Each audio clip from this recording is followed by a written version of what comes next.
self-publishing is not passive income like everybody talks about.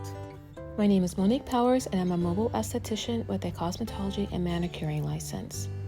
In 2020, I closed both of my studios and moved my business into a custom-built van I named Azalea.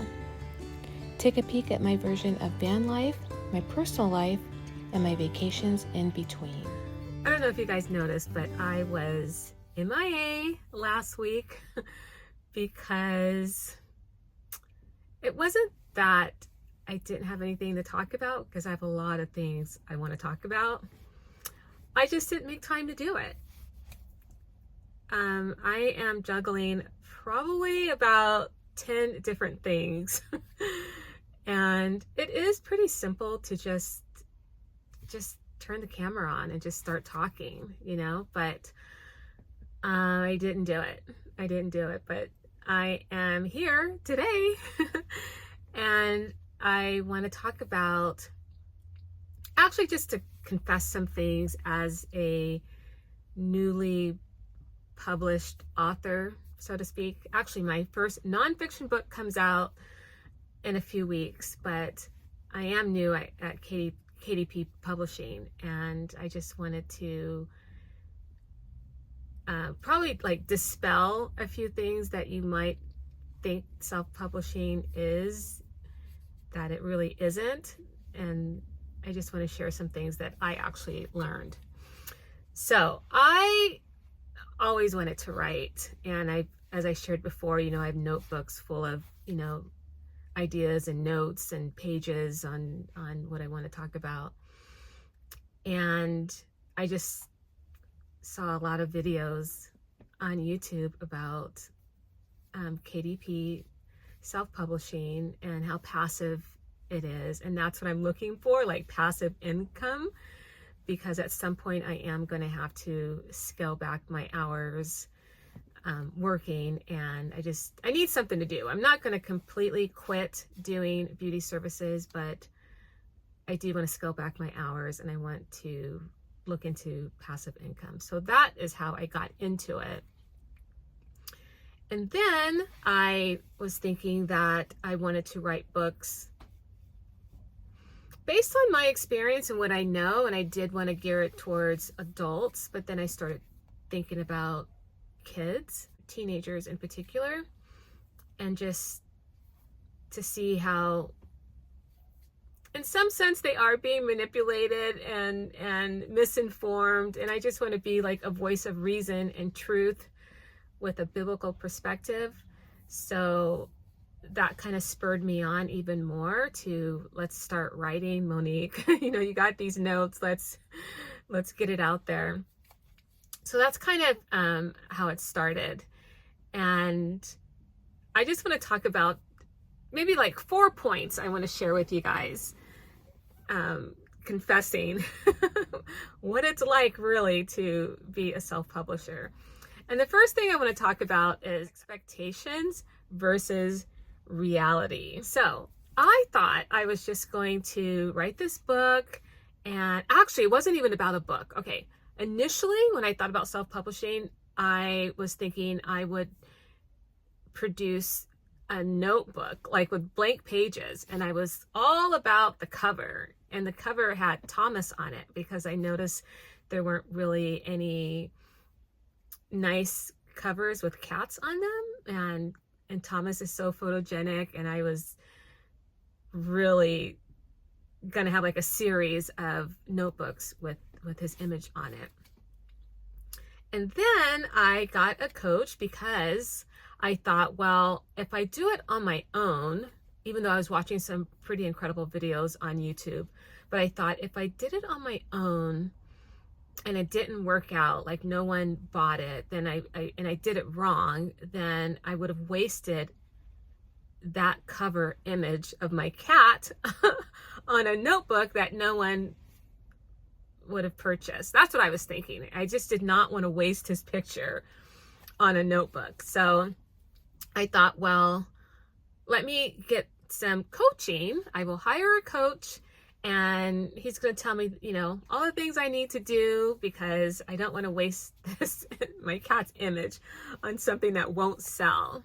So that's what I was thinking initially. And then once I got a coach, he told me that I really need to do high content work, because just to produce a notebook, blank pages, even if it was a lined notebook, everybody's doing that. And it's so easy to get into self-publishing that way. But if you really want to make good money, you really need to be doing high content work. So then that's got me thinking. I'm like, okay, well, I always wanted to write. I do have some books that I can, get out there. And that's what I was thinking. So first it was about the notebook. Then it became about, okay, I am going to write. I'm going to put this book out there. And that's what I thought. I would just write it and I would just do this cover. So that was my expectation. And then I thought, I didn't really think about marketing. I just knew that, okay, advertising is pretty expensive. I'm not sure about that. So that was my expectations of self-publishing. But the reality is there's so much more to that. I didn't think about, so I had a really cool title for my first book. And I told everybody about this. I shouldn't say everybody, a few people about the title of my book. But in self-publishing, if you're not a well-known author, then there's just a different publishing game you have to play. And I was bummed I could not use the title that I wanted to use, because it was perfect. But if you want to be successful in the publishing space, self-publishing space, I would suggest you get a coach, and you have to listen to instructions, even as hard as it might be, that you have to give up some of the ideas that you had already formulated about how you were going to go about doing self-publishing your book.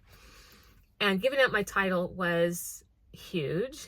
I didn't know what I was going to do. I'm like, oh my gosh, I don't know what I'm going to name my book. And I had to do a lot of research, because in order for my book to be published or to be found, I would have to incorporate some key words that people are searching for in order to find my book. And that was really nerve-wracking. So that was my first dose of reality in the self-publishing space, was to find keywords for my title. And that took a lot of work. That what I learned is, if I did not master how to research keywords in my title of my book would have been dead on arrival once I published it, if I did not get that concept down.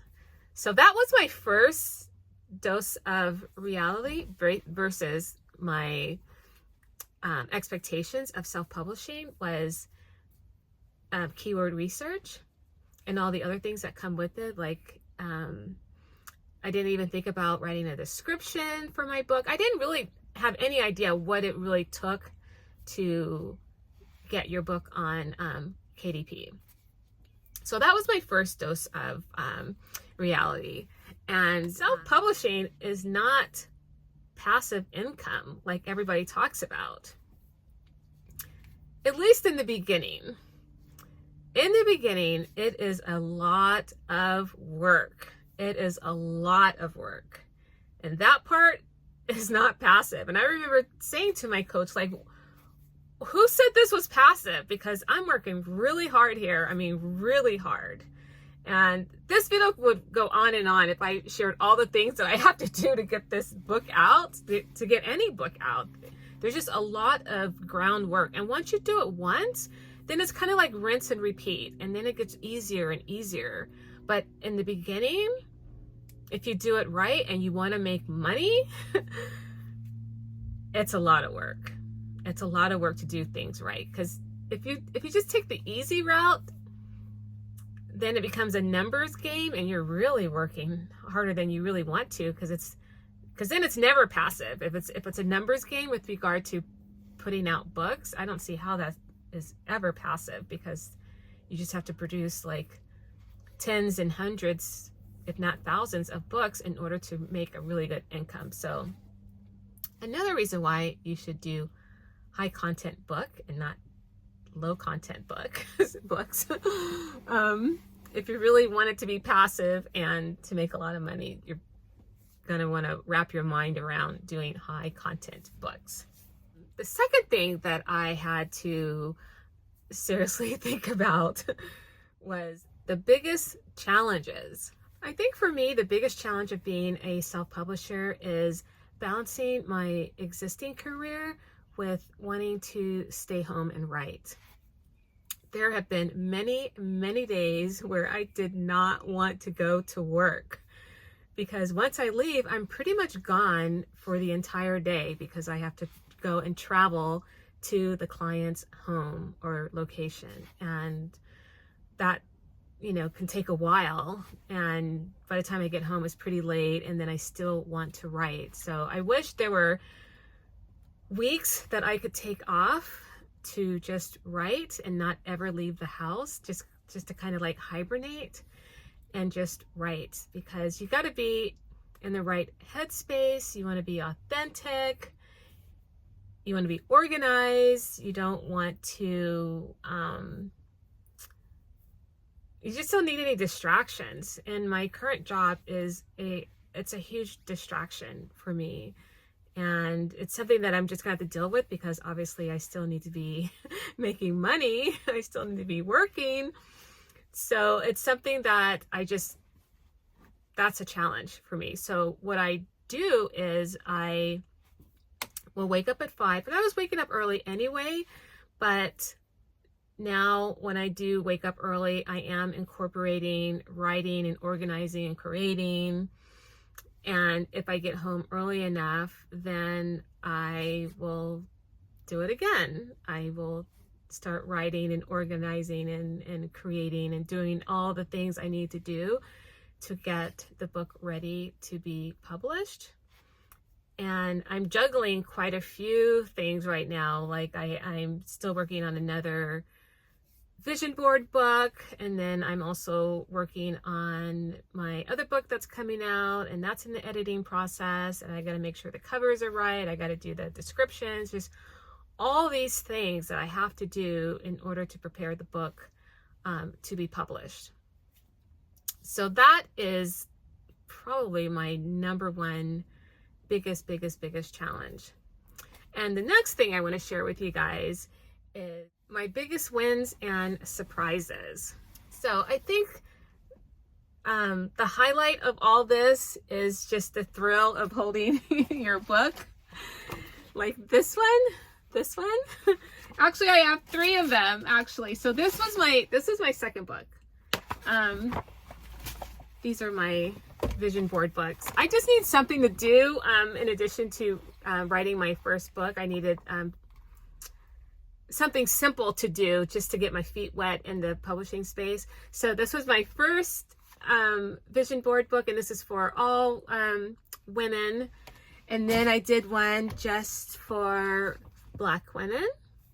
And then I did another one for women over 50, because I was reading some of the complaints from other people that have published vision board books, and that was a big complaint that women didn't see themselves in the images. So being a woman over 50, I was able to relate. So I published that book. So anyway, I'm saying that it's such a thrill to, hold something that you created. And that people like, and then reading the reviews from different people that they like the book as well, and that there are elements in my book that other people don't have in their book. So that's really exciting, because I just love creating things. So that is like a huge win. And also I love creating these books. I love just putting the images together and just making it all flow. And whenever I create things, I try to think like a consumer. Like even with my job right now, the services that I provide, I think of what people enjoy having, and then I just start my creative juices just start going, and it's really exciting. I think if you're creative like I am, you understand what I'm saying. That there's just such a thrill in producing things. Like when I used to sew, my mom, she was a seamstress, and so she taught all of us how to sew, and I made all my clothes from high school until I was in my early 20s. I was sewing, and just to get a bag of a material that you purchased, and I would just smell it, and it would just smell like creativity. I just absolutely loved it. I couldn't wait to like make something. And then to hang it up in your closet and just to look at it, like, man, I created that. I do that even when I put makeup on people. When I'm doing a bride and she walks away and she's all dressed and she comes back in, I'm like, oh my gosh, her makeup looks amazing, or her hair looks amazing, and wow, I did that.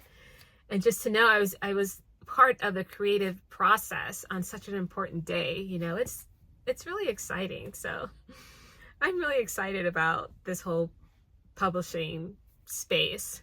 So I want to share just some practical advice for those of you that are aspiring to be a self-publisher. And the first thing I would suggest is definitely do your research on what type of book that you want to publish, because you might want to publish a book that you are really passionate about. But once you start doing your research, you'll see that no one else is passionate about that subject. In fact, no one else is, they're not even looking for that type of book or that type of subject. So research is very, very critical. And it's okay. You can still publish a book that you are incredibly passionate about, and it could quite possibly just become a passion project of yours just because you want to get it out there. But if you want to make money, you're going to have to kind of rethink that. So that would be my first advice. And then the other advice I would recommend is trying to get a team of people around you to help you do certain things. For example, I chose all the pictures in my vision board books, but I don't have time to be putting it together on Canva. I need someone who is an expert at using Canva and putting pictures together. I need to hire someone to help me do that because I'm not an expert at that. I needed to find an editor to edit my book for me because I'm not a writer by trade. So I needed someone to help me edit my book. So I'm going to have to find someone to format my book. I haven't found a formatter for my book yet. The vision board books, those are so easy. That's easy to do. But for my nonfiction book that's coming out, I'm going to have to find a formatter for that. I did have to find someone to make my covers for my nonfiction book. These covers, the girl who helps me with my Canva, we put it all together.